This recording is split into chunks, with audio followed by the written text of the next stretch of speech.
What's going on, everyone? Schlime here. New exotic class items just dropped today, and I'm going to show you how to complete the new exotic mission Dual Destiny. We're going to start this mission by spawning in a crystal room where you will randomly be assigned a dark or light alignment. What you'll do with that is stand on the glowing pedestals at the front of the room. They're going to match either the dark or the light alignment, and this will be used multiple times throughout the mission. After you step on those pedestals, you'll be led into an open world area where you're just going to kill all of your ads and then step on these pedestals in the cavern from one of the previous missions in the campaign to unlock the next zone. The pedestals are here and here. After standing on your pedestals, the giant pyramid is going to dissolve and unlock the next room for you.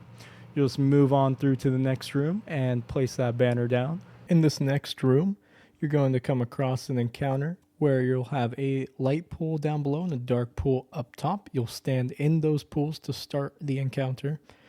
First part, you'll kill weavers to spawn in centurions and knights. The light player will kill the centurion to gather a mote of light, and the dark player will kill the knight to get a mote of darkness. You'll need to repeat this 2 times until you have 2 motes of light and 2 motes of darkness, which will then allow the dark player to see little pyramids around the top of the room with Vow of the Disciple symbols. And the light player on the bottom of the room will see these 2 pedestals that will reflect which symbols need to be input to complete the room. The light player will tell the dark player from left to right which symbols to shoot, and then the dark player will shoot the symbols that he has provided. After you have shot the pyramids in the correct order, you will be teleported into the next room where your roles will reverse. The light player will see pyramids and the dark player is going to see symbols on the pedestals in the middle of the room. This one requires 3 motes, and so you will kill 3 knights and 3 centurions to collect your motes. The dark player is going to read the symbols from left to right. Once you have called them out correctly, the light player will shoot them in that order, and you'll move on to the next room. In this room, you'll need 4 motes of light and dark, and once again, the roles are reversed. So dark player will shoot pyramids, and light player will read symbols. Once you have read the symbols and shot the pyramids, you have completed this encounter, and we'll move on to the next room. After you've jumped through all the puzzles and platforms, you will get to what I'm calling the jump puzzle room. It's not much of a puzzle, but this is how you get through it. Dark player will start on the left and light player will start on the right, and you'll stand on your plates to begin. Your plates will always be forward and up from where you last stood on one. So dark player will move up to the left side, stand on this plate on the same time as the light player, and then you will jump up above you to get to the 3rd plate. And then for the 4th plate, you actually need to cross the room opposite of where you started. After you found that 4th plate, you'll move to the top of the room with all the ads, kill the ads, and stand on the plates to complete this room. After this room, you'll move on forward to what we are referring to as the Tormentor Room. The main mechanic of this room is shooting small pyramids like the ones that had the symbols on them, but surrounding a larger pyramid as shown here. The dark player is going to have 3 pyramids with no beams of light, and likewise the light player will have the same. The objective of this room is to shoot the pyramids that both players have beams of light for. As you can see here, both players have the same pyramids lit up, so those will be the ones we're shooting. But how do you shoot them? You will need a buff. You get a buff from killing the tormentor that spawns during this encounter. The player with the buff will need to shoot the 3 matching pyramids, which will complete a cycle.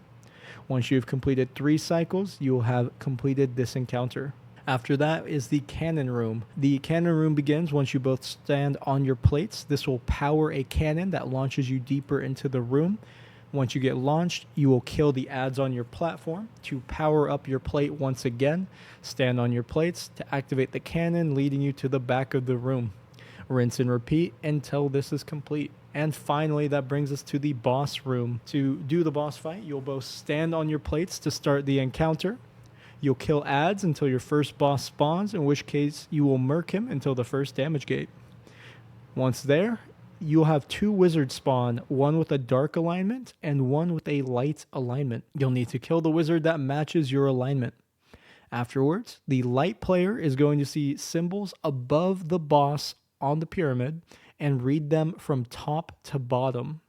The dark player will shoot the small pyramids around the room in the order that light player reads. This causes the boss to become damageable, which you will then push him to the second damage gate, kill the adds that spawn, and thereafter destroy the second boss that spawns, pushing him to his first damage gate. After that, once again, wizards with dark and light alignment will spawn in, kill the wizard that matches your alignment. This causes the dark player to be able to see symbols above the boss on the pyramid and will read them top to bottom, and then the light player will shoot the small pyramids in that order. This causes the boss to become damageable, push him to the second damage gate to begin the final part of the encounter. The final part of the encounter is what we're going to call the clock walls on the left and right side of the map. On the left side is where the dark player will go, on the right side is where the light player will go.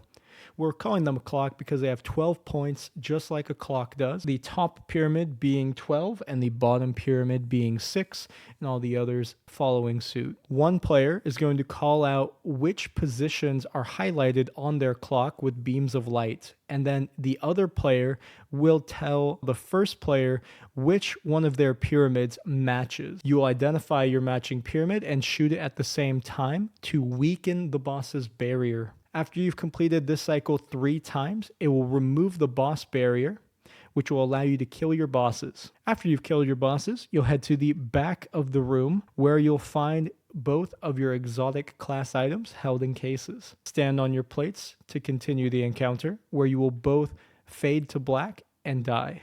After respawning, you will get the option to choose peace or to fight. I'm not sure if it actually matters, but we chose to fight. And so you PvP with the player across the room from you. Once one player dies, you'll be prompted to destroy that player's ghost, which, upon trying that, will cause the surviving player to wipe. Once you've both perished and respawned, you'll be able to go towards the back of the room and collect your exotic class items. And that's all there is to it, folks. So thank you so much for watching. Good luck on getting your class items. They do roll with random traits, so you will want to grind this mission out until you get the one that matches your perfect build. But that's all from me. Take care. Have a good day. Like, subscribe, all the good stuff. Cheers.